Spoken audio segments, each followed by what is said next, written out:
It's been one setback after another for Rishi Sunak over the last couple of days. On Friday, the Conservative Party lost two critical by-elections that had been held in Kingswood and Wellingborough constituencies. Both had been held earlier by the Conservatives with a heavy majority, and Labour overturned that in both to win quite convincingly, and of course for the Tories quite worryingly. The Conservatives had a majority of about 18,000 in Wellingborough, which is massive by British standards. Labour overturned that to win by more than 6,000 votes, and this has marked the second biggest upset in any constituency result in post-war elections in Britain. In the other constituency, Kingswood, the Conservatives had a majority of about 11,000. Again, quite substantial, and here Labour beat the Tories to win by about 2,500 votes. Still clear enough. Remember that the smallest margin for a current MP in Britain is 57 votes. Unsurprisingly, Labour leader Keir Starmer has described the results as fantastic, which no doubt they are.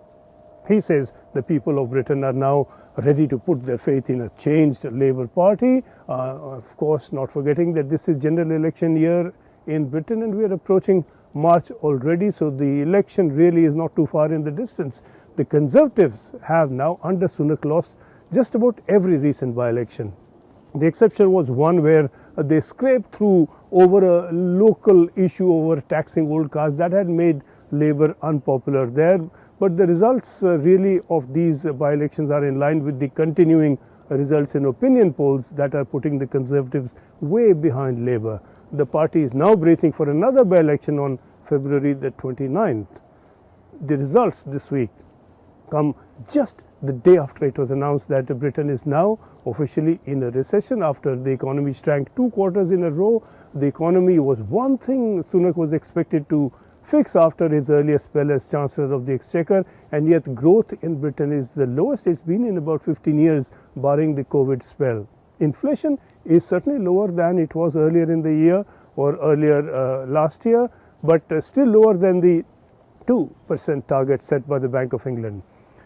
The Conservatives still believe they can make it. The leaders blame a low turnout for these election losses, which is a standard reasoning offered in the face of such results. And of course, a party can lose by election and still win a general election, but it's looking uphill now for Rishi Sunak.